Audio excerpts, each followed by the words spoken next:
everybody. You are listening to What Are You Doing in Denmark, the show that helps you make Denmark make sense. I'm Annie Samples. I've lived here since 2019. And I'm Derek Hartman. I've been working on figuring out Denmark since 2017. And today we are going to discuss some useful things that we wish we knew before moving to Denmark. And hopefully it will help you out a little bit in the process. Love. It's a constant enigma, is it not? And we're also joined at the table with somebody that I moved to Denmark with. Mike Walsh is with us once again. Little somebody. Glad to be here. Glad to be back on the pod. We're so glad you're here. Thank you for joining us today. Of course. So great to have you in the studio. Yeah. Love it. I'm a weighted original, so it's nice to get to come back and share the table with you guys again. At the table. Yeah. Well, why don't you, do us the great favor then and tell us something that you wish you knew before moving to Denmark. Yeah, I think we can go back to the very beginning. And I get this question all the time. Oh, I want to move to Denmark, or I have a job and offer in Denmark. It's moving to a new country, and there's going to be a lot of unique paperwork and everything else along the way. Not a simple process. Anytime you do immigration to a new country, it's not simple. So make sure you do your research on this before and realize that there's different rules depending where you're coming from, whether you're European or not European, whether you have a job contract or not.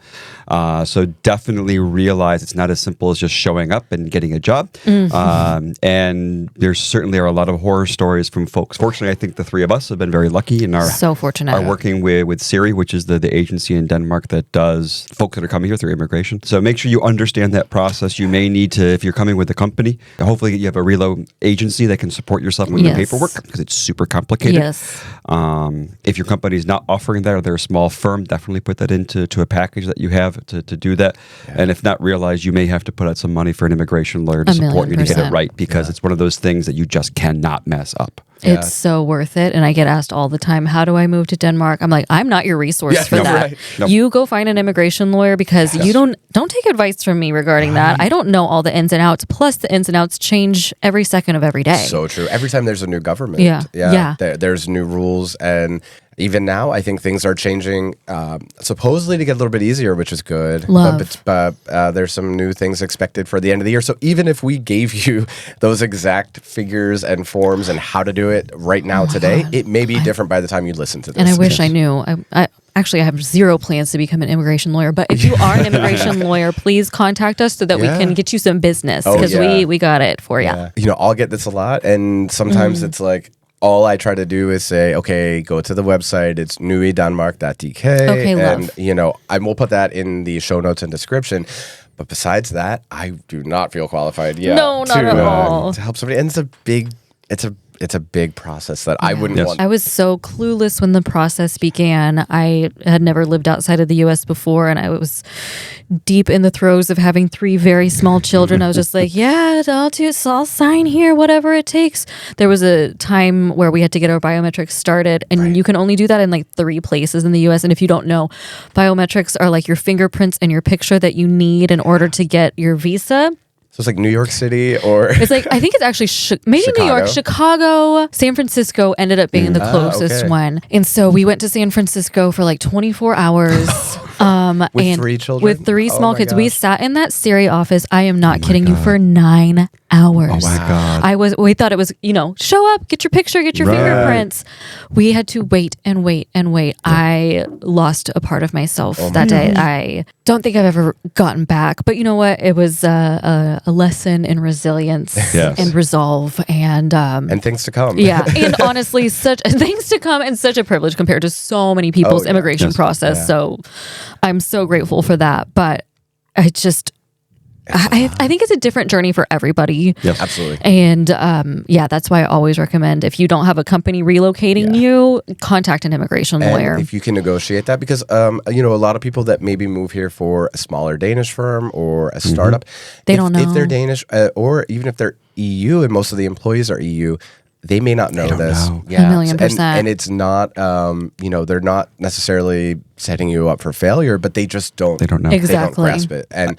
And why would they? I remember my first boss here in Denmark. It's one of the first pieces of advice that he said. He's like, don't just trust HR with smart. your visa and immigration. He's like, they mean well, but they don't know. They've never done it before. They've never done it. They've never done it. And he's someone like he'd worked. He's from Europe, but he'd worked in the U.S. for a while. Went through the green card process there. So like he understood this part, but he's like, this is one you have to own. Okay. Because if it's messed up, they're going to be like, sorry. Yeah. And you're the one that has to go fly home. Yeah. Well, it's great that you have that experience now and that knowledge, because that's exactly, you don't want to mess with that. And hopefully helping some others. Yeah. Yeah. And I think something I would add to that too, and I've given this advice to other people, because I've had colleagues from outside of Europe that wanted to come to work in Europe, is also, it is a lot easier if you have a European passport. And that's true for anywhere in Europe. So if you can do that family tree and you have find that Irish grandfather. Correct, correct. And a colleague of mine, like he was in Brazil, and I was like, did any of your grandparents come from Portugal? Oh, right. And he was like, oh yeah, my grandfather did. I'm like, go. Get all of the records. Because it makes it so much easier for any part of the process if you have that passport. I know. I need to get on that for sure, because my grandmother was originally from Sweden, but they messed up because I guess her parents were teens or something, and they wanted her adopted into the U.S. because this is when the U.S. was on and poppin'. So they flew over, or boated over, or whatever. Sailed over, and gave birth to her here, and then they were like, see ya, and sailed on back. So I don't know if I can get there. I don't know if it's too far removed, but oh my gosh, please. I feel like as proponents of Denmark, we should get they give honorary degrees and stuff. Right. Come on. Honorary citizenship. It's fine, right? Give us something. Exactly. Come on already. Alrighty. Well, another question we get constantly, whether you're thinking of moving here or just traveling here, is how to dress for the weather. Have you figured that out? I still can't. I haven't figured it out today. Yeah. No. Oh, and I saw this on your story recently. Somebody asked, and you gave the perfect answer, which I think was something to the effect of, it changes all the time. So just be prepared for all of it. Yeah. And just also rest in the knowledge that nobody knows what's happening at any given moment. All of a sudden, the sky could open up. So if you want, you can be prepared for all weathers, but you're packing it with you, or you can just layers are good. Waterproof is good. Submit to nature's way and be rained upon. I don't know, but it is good to be warm. It is good to have a knit. It is good to have comfortable waterproof shoes. I think that's very important. What about for the kids? I know there's things that the kids need specific things, especially for school. For sure. Oh yeah. So for sure. In Vogestue and Barnehage, which is essentially daycare and preschool, you're literally given a list of things that they need to have. It feels almost like it's Danish law, and I get it. But it's ensuring that you have the most comfortable experience during your institutionalization. But you're supposed to, it depends on the season, of course. But when my daughter started, it was, I want to say, around November. So she needed a fluodract, which is essentially a snowsuit, but it never snows here, but it's really useful. And you need a wool suit for sleeping in, and a wool hood. It's called an elephant hood.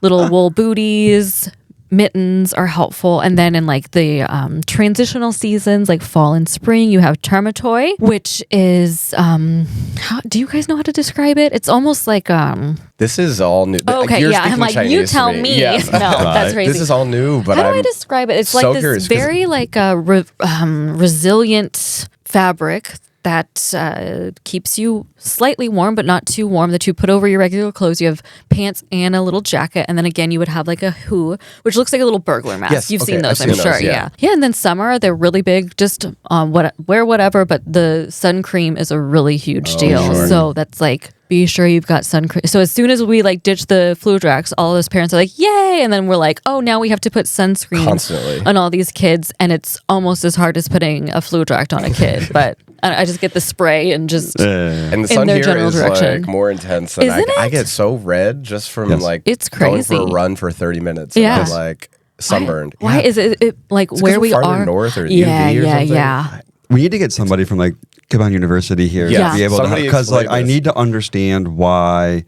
Number one, why does it seem like the sun is more intense here? I don't understand the difference. Like, is there no ozone layer here? What is it that we It feels like that, and when there's right? a cloud, it suddenly drops 10 degrees. That's the other question. Right. I'm like, I am a Strange. chemical engineer, and I can't understand why humble sun and brag. shade feels so much different here than in the States. I don't know what it is. 1,000,000%. I don't get it. I don't understand what my body feels here I just versus feel really America. validated in this because Yes. it'll be like 19 degrees. I'm like, which now I don't even do Fahrenheit anymore. What is? I'm No, very I know. Celsius minded. Yeah, now, so I don't know what that is in Fahrenheit. I'm sorry if you're in the U.S., but I cannot handle the heat. Yeah, and you'll figure it out. The weather, the clothes. I mean, you Yeah. just trial and error and 1,000,000%. mistakes, like a lot of Totally. things. But for the fashion girlies, if you're Yeah. coming around this time of year, I would say best bets are maybe some like Adidas Sambas, Gazelles, Specials, a trench coat, a little ball cap moment. Easy. And then you're also protected, but looking cute, on trend, but also classic. Yeah, I think another thing too is that as far as like what to wear, of course we're dressing for the weather. There are all kinds of quotes in Denmark that you will hear about how to dress and about the weather. One, like Annie said, is that it changes quickly. So you'll hear if you don't like the weather, just wait 10 minutes. True. And you'll also hear that there's no such thing as bad weather, only bad clothing. This is Danes trying to gaslight you. 1,000,000%. And make you feel like it's your fault. Not really comforting if you're drenched in rain. No. But Thanks. Wish I could go back in time. Appreciate that. exactly. Yeah. Just know you'll have these experiences. And Exactly. one day you'll laugh at them like It's we are. character building. But you know what? I have never met anybody that's complained more about the Danish weather than Danes. Yes, No. exactly. They know. At least they're I self-aware. know. I know. Yeah. I bless them. And I always say, you know what? You guys are allowed to complain about the weather. It's fine. You didn't get to choose to live here. Right. I did. Yeah. We chose. So Right. I'm just, of course I am honest, but I try not to dwell on the difficult weather because I knew what I was getting myself into and I just zip my lips. Exactly. So another one, I think, and on that note, is that socializing is a bit different. Now, we have an entire episode on, actually 2 episodes on making friends here in Denmark. Yeah. And you will. Do not be put off by all of these things that you hear, even things that we've said on this podcast. However, Sorry. it may be a little bit different socializing, and Yeah. that's going to be something you'll have to adjust to. And some of your friends may initially be other internationals Yeah. or your family pets, maybe No your problem. plants. Yeah. No. But it is different. Small talk is a bit more rare. So coming from a culture like the U.S., where people will just talk to any old person, you may not find that as much or as significant part of socializing. Right. here. And if they do, it's in Danish. And Yeah. that's not Yeah. the people that do want to make small talk are typically people that can really only speak Danish. Yeah. No shade there. Just now am I getting to my Danish language learning journey where I can make small talk back, which feels so great. It feels like Yeah. such an accomplishment. People like in our demographic, they're pretty much keeping to themselves. Understandably, we're busy. It's a privacy thing too. It's a privacy Yeah. thing. We've got stuff to take care of. We're tired. Yes. We just want to. Yes. I think it's also a little bit cultural because I think kind of 2 of the main areas that's pretty common when you're a newcomer to make friends are coworkers and people that live close to you. And those are 2 areas where people can be very friendly in the office. And you'll make small talk in the office, but there's kind of a, it's not always the case, but it's not necessarily as true as maybe back in the States where you're going to go out and become besties and They're friends, best friends, with your coworkers. It's not quite as common. Now it may happen. Don't want to Organically, paint too much, right? But it's typically not as common. You have your coworkers and you say hi, go weekend, and you'll see them on Monday. And the other one is where you live. Like it's not necessarily where you're going to be friends with your neighbors when you move in and they're going to bake you a cake. Like they may be friendly with you and say hi in the hall, but that's about it. And so that's one big difference is you have to make friends in a different way here than a lot of us do when we move around. I mean, you've lived in 3 different cities in the States, so you had to make new friends each time you moved. Yeah, for sure. I've moved around to different cities. We had to make new friends, and those have been the 2 ways that lived close to me or I worked with. Yeah, That's who I was making friends with when I first moved. Totally. So you have to adjust to that and realize you have to be much more intentional in how you meet people here because those organic ways aren't the same. Right. And I know I've talked about it before, but we are so lucky in the time that we live in and that I've made most of my friends on the internet. Yeah. That turns into real life friendships. And then, maybe most of those people were American, but maybe they have Danish spouses who have, and then I just end up having this more broad friend group that's very international. And I'm really thankful for that. So be open-minded to making friends on the internet. Yeah. Not always stranger danger, Yeah. I think it's an interesting one to bring up because it's something that I feel like is much more comfortable, almost reaching out to someone in DMs anonymously, not knowing them, and just like messaging them here. Whether it's, and this is good for job advice, like with LinkedIn, or people advice with Insta. Like, it's interesting. I feel like in the US, it's like, well, if I haven't met them, I'm not going to friend them. I'm not going to message them. Whereas here, I think it's very common to do that, and that suddenly can be somebody that you become friends with first through messages, and then get a coffee, and then you're besties for life. I love. Yeah. And the truth is like there is stigma about having strictly, international or American friends. But the thing is you can find really solid friendships that way. Absolutely. Because you both moved here for a reason. You're probably already like-minded. With that said, you don't have to be friends with every single American that moves to Denmark, which is something that is really difficult for me to not, because I want to like help everybody, and like help them accommodate and everything. But I'm like, oh wait, I actually have no time even for myself or any, like I can't be friends with everybody. Coffee sounds great. Maybe week 32. Exactly. Right. Which you'll also. Eventually. Yeah. Telling dates by the. Wait, how do we say this? Yeah, week number. Scheduling in terms of the number of the week of the year. Yes. So what week are we in now? Oh God, I think it's. I can tell you. This is why like in my office I have literally in front of my face a calendar that has the dates and 19. the weeks. Okay. You can turn it on your phone. I have it on my phone. Okay. Yes. Have you also, I have to ask Annie, have you flipped it so that your week starts on Monday instead of Sunday? It does. Yes. It does. I'm on that. Yeah. I was actually just in a meeting with a woman from the US and she was like, I don't know why this calendar is showing that the week starts on Monday. I was like, babe, I think the rest of the world does that, right? Or is it just, right? Yeah. So I'm like, I feel like I can enjoy my weekend more somehow. It's just the end of the week. Yeah. I don't have to worry about next week until next week starts. Exactly. Okay, we're good to go. But yeah, I like the week numbers thing now. I do too. Mostly because I feel like it absolves me of a lot of personal responsibility. I don't know why. I can just be like, yeah, we'll talk about that in week 48. Yes. Exactly. And everybody forgets, and then I don't have to do what it was that I promised to do. Right. Yeah. And it's funny because, especially in Denmark, because you know that week 7 is going to be the school holiday week in February. Yeah, everyone's on the same page. And is it week 40? That's the potato holiday? Week? Potato week? I forget. That? The October holiday. I love potatoes. I love potatoes too, but this is actually not a fun potato week. Oh, that sucks. Traditionally, Potato famine week? Yeah, potato famine week. Remembrance. Never forget. Yeah. Oh, sorry, guys. I think potato week traditionally was when the kids would have off of school to go harvest the potatoes. Oh, thanks, kids. Yeah. That's cute. Yeah. Where I live now actually used to be potato fields. Oh, I wish it still was. I know, isn't that cool? Wow. So you can see like the old timey pictures of the potato harvest. Well, that would be week 40.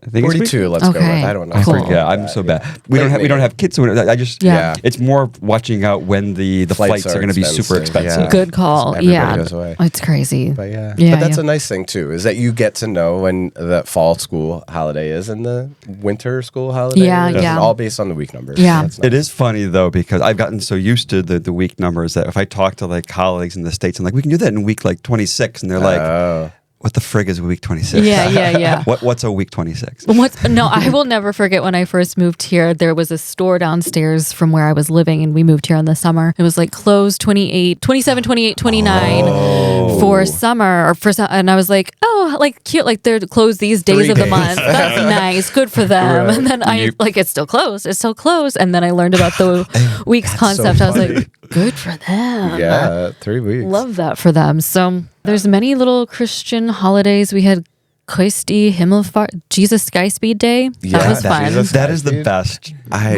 love the literal translations. So good. It's the best. I just imagine him zooming so fast to the sky. Just so fast. Good for him. People make fun of Danish, but like the beauty of Danish is it's a very practical and a very direct language. I love that. And that makes it so nice. Like, yes, Christ.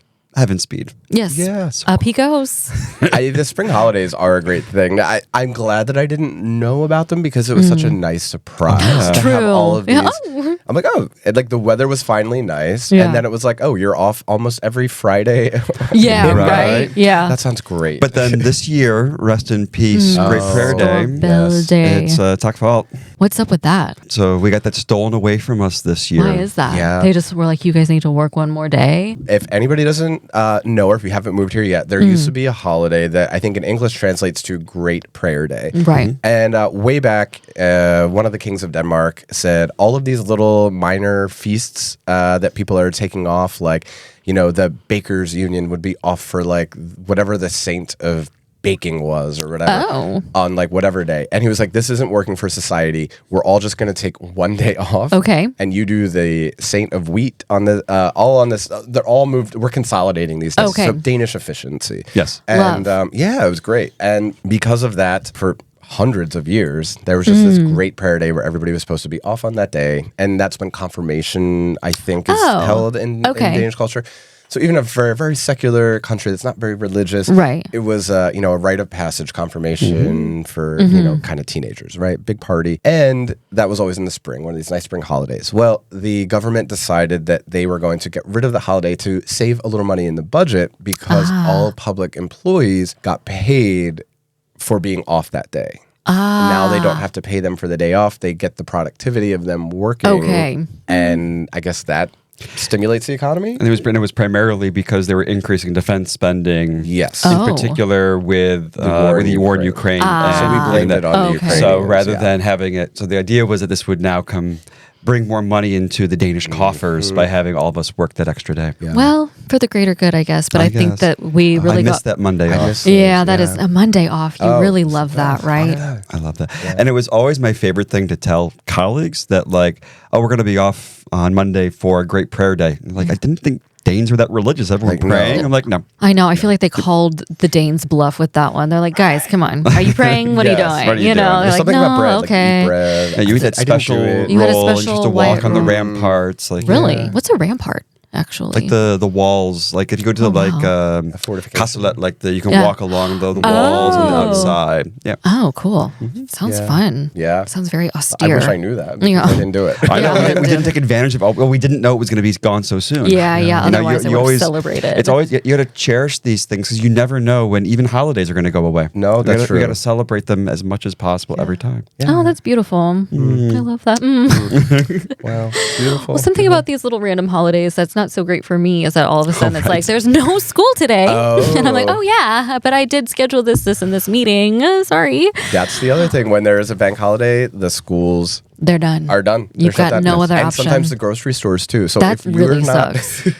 But Netto has been going full American lately, and they've been open a lot. So shout out to Netto. Yeah, well done. Also, thanks to the youth. But one of the other things here that I laugh about, I remember when I first came over, one of my colleagues was like, oh, it's a good time that you moved here this year. It's a good year. Yeah. The reason is because in Denmark, if a holiday falls on a weekend, let's say Christmas is on a weekend, then like in the US, they'd say, well, we're going to observe this and you get Monday off for Christmas. Yeah, so maybe the 26th. Maybe the 26th. But you always get, like if there's 12 public holidays in the US, you get 12 holidays off. Okay. In Denmark, if Christmas is on the weekend or New Year's is on the weekend or Constitution Day is on the weekend, then nope, you lose. Yeah. And so it rotates through like the 7-year cycle of the calendar, depending on how things flow through. I have so much respect for people that can keep track of that, like logistically. I'm just like, I'm taking it 1 second at a time over here. But good, I love that. Good for them. Yeah. And what are they projecting about themselves if they're that serious about their days off? I mean, respect. Yeah, like, respect. I like it. But I think that's. But I think it goes into like you talked about how like the first thing here is talking about the weather and hating on the weather. Like it's funny how so much small talk here is foundational in things that you just can't change, like Mother Nature and the cycle of the days of the Gregorian calendar. Right. Crazy. Yeah. Oh, that's so funny. I don't know. I'm a bit of a nihilist about these kinds of things, honestly. So I'm like, I don't know where to go with this conversation in terms of, things about changing the Gregorian calendar. I'm like, yes. And that's crazy. Leap years, right? We'll live, right? Leap years. Screw those things. I do love that about Danes, though, because they are, they will say they don't like small talk, but I've never met people who can be more creative in how they talk about the weather because it's you always hear a thing like, well, this has been the driest week 12 since the driest week 12. I'm like, it's so true. How is that a metric? I think it was last summer. It was very dry until like June, maybe. Yeah, and everyone was like, "Oh my god, really it's the wet. worst!" Like. Oh, okay. First it was the driest summer ever, and then all of a sudden it was the wet. Yeah, I was, and everybody knows like the number of centimeters of rainfall, or like it's really funny, and I think it's just in the Danish DNA. Yeah, it's I respect cute though. I love how like it's just such a creative way of describing to you what you can observe by just walking outside. Yeah, I think it's that like farmer's mentality. Like we got to keep on top of the weather patterns, and it's just ingrained in them, and I appreciate that. Well, another part of it, I think, sometimes has to do with one thing I didn't know about before moving here, which is, speaking of festivals and holidays that are unique, is St. Hannah's Day. Have you done that yet? No, we've actually never been. I feel like we're always traveling. I know. Time. Well, it's just like, I think the official witch burning happens around 8 p.m. Yeah. And the kiddos. Yeah, I'm like, you go to bed. I can't stay up that late and then haul them all back home amidst a crowd of. But speaking of the weather superlatives, I feel like the couple of years that we have stayed here, it's been the driest June. Exactly. So they can't do it. And so they have a fire ban, and they can't burn. They can't burn the witches back to Germany. Yeah, and now for context, for anybody who is now piecing together all of what we're describing, there is a holiday called St. Hannah's Day, which is basically the solstice. Now, if you think of a Scandinavian solstice, it's cute because in Sweden they make like these like floral wreaths and put in their hair, but in Denmark we burn a witch in effigy. So it's a little bit different than what they do in Sweden. It's very different, in fact. Yeah, it's just a giant bonfire where we burn the image of a witch. Yeah. Like a hay. And sing a song. There's very specific songs you sing for Sanktans. Yes. I didn't know that. For all the Danish things. Wow. There's always there's the high school songboy. Like there's the official songs that you have to sing, and that's what's there. Do we have to know those for like passing a residency? Your kids are gonna have to. Oh, they're definitely gonna have to. But I feel like that's gonna be something that's on like the PD3 or whatever. You know. I think they've got to have questions like this as part of the fill in the blank for the lyric at least, the right? Danish values section. Yeah, the Danish values. No, apparently there's legitimately questions about like Matador. You know, like wow, what a thing. Something that I didn't know about. This is a little off script. Something that I didn't know about. Speaking of just like random things that you should just know as a Dane. Oh, I think we were about 3 or 4 years in before one of my kids' teachers pulled me aside. It was in December, or right before December, actually. Just so you know, we do Christmas calendar TV shows here, and like you need to make sure that your kids are watching it so they're like on the same page as everybody else. That is so cute. I love that, and I love that like the teacher like gave you that insight. I like shout out to her. Nobody has ever done anything like that for me until that point, and I was so grateful because I would have had no idea. Also, how much do we love? Like, I think they're like maybe 30 minutes, an hour of just like, here's some screen time, kids. Let me get something done for a while. Sure. But it's entertainment for all ages. Really. Do you guys watch any of the Christmas calendars? So, the Yule calendar is basically like an advent calendar for the TV. Yeah, so cute. And it's like a little special where you get a dose of the story every night. Yeah. And since it's got to be like 30 episodes or 25, they're like very slow, short and slow progressing. Almost, like half of it is a recap and then half of it is new. It's like watching The Real Housewives. And then a lot of these shows now have these like collector cards that you get, merchandise. I'm a merch girly, so I love it. We all got last year's Yule calendar show that my kids were into was, what was it? I don't know, some show about a kid that turned into a wolf, and so I got the whole family these like wolf zip up suits. Oh, cute. Yeah, it was really cute. We still have them somewhere. Yeah, so that was something good one to know. You really do need to know about that when you move here, because I felt so much more integrated into Danish society after I figured that out. 100%. And you hear these references, and then you know what they are from some of the like famous and more traditional like Yule calendar, and then. Totally. I mean, we did watch like one of the most popular Yule calendars a couple of years ago. In Danish lessons. We started in Danish lessons, and then we went back and we watched the whole thing. The one with the "It's hard to be a Nisa man." Yeah. Cute. The reference with the I can't believe there's so many different ones. Yeah. It's so impressive. So we did Tinka Tisleisen last year, and God, I cannot remember this wolf. Anyway, but you did a nightingale? It's from the 80s or 90s. The group is the Nightingales. So it's like 3 people. Yeah, it's a good little. And it's really good because like they sing. It's in Danglish. Broken English. It's Danglish. There's a little bit of drag because one of the guys plays the wife. Yeah, like it's good fun. A drag moment is always good. A drag moment is always good. But one of the things I do love living here is like the the embrace of these kind of unique traditions with Sankans, like fastelavn, like that means that for us adults, it's fastelavn baller season. So you get to enjoy that. Like then you get to slap the cat out of the barrel. Like it's just cute. These things that like are very just Danish and like you just do. Like it's kind of cool. I know. I just love that everyone's doing the same thing all the time, and I feel like that sounds so creepy. There were these like TikToks that were like basically talking about how,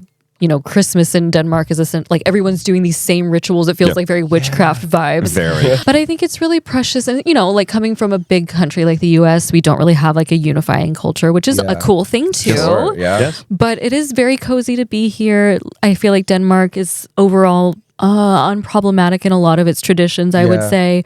So it's nice to be a part Holland. of it. Yeah. Oh, what is Holland doing? Oh, you know, what do they do? The blackface. Oh yeah. The blackface. We're not doing that. Yeah. I think maybe they did used to do that here. No. I don't know. Yeah. It's pretty. They were maybe common everywhere. There were a lot of problematic things. There's a lot of problematic things anymore. So it kind of unfortunate. could be. Yeah, but you know, dancing around a Christmas tree with candles lit, that's unproblematic, right? Yeah, we love that. Until Eating a you wheat knock roll. a candle over. That's And problematic. you did do that in our Did Danish you? class. We did. Derek started a fire. You guys had a really fun Danish class. We had an amazing Danish class. Cool. Yeah, it was but you great. set it on fire? Yeah, I didn't That learn a lot sucks. of Danish, but I did light a few You did burn that fires. mother down, I did. so that's cool. Yeah. You learned how to lie learned about your age. Really, again. Oh, I did. We're going off the rails here. I love it. This is Mike's. So what happened? You bring me on. Yeah. Okay, so Mike was also in my Danish class, and we would often start the Danish lessons by asking each other questions like around the room, because we didn't have an extensive vocabulary, but we knew how to answer a lot of questions that you typically get asked, like, "Hvad laver du i Danmark?" What are you doing in Denmark, right? So somebody asked me, like, "Hvor gammel er du?" Like, how old are you? And I was like, bitch. Because I was like, the old, We were the oldest in the class. we had a lot of grad students. And then I think I was like 37. So I was like, I know my numbers because we were practicing, right? But I was like, yeah, 22. So I said I was 27 because I was trying to. I could always blame it on not knowing. Yeah, the numbers. right. And I also just wanted to see what everybody would say, if they would like accept that as the answer or challenge me on it. Nobody challenged me, so I felt the whole class was a bunch of 23, 24-year-olds from Germany that were probably like 27, 37. It's the same age to them. But then I'm getting it's just old. Yeah. Oh my god. Then I'm getting like dagger eyes from Mike because he knows that I was 37. Like, yes. Like, I don't have a child bride, okay? It's okay. Right. So then I quickly just asked somebody else a question to move on. Perfect. Yeah, and I got away with it. And then later that night, you know, we went to the pub after Danish class. Fun. You know, we had a few drinks as a class, as we often did. And Mike was like, "Oh, I think it's time to go." And I was like, "Mike, I'm 27 years old. If I want to stay here and have a couple beers with my friends, then I will." So I rolled this my is still a eyes sore and- subject for him. I love it. great. Well, you should consider yourself like yucky. Yucky. You were yucky that That's day. I yucky. was You should consider yourself lucky to have such a young, sprightly husband. Right. You know? Keeping you young. You keep me young. Oh my gosh, Yeah. lovely. Suatu, luatu. Yeah, well, yes. Oh, Yeah. I learned that too. Yeah, What's luatu? luatu means like liar and two. Yeah. Oh, that's funny. It's a way to I lie know about what your age, yeah. And see that I learned something new from this. Exactly. I love that. Expanded You my guys could tell me vocabulary. 37 and I believe it.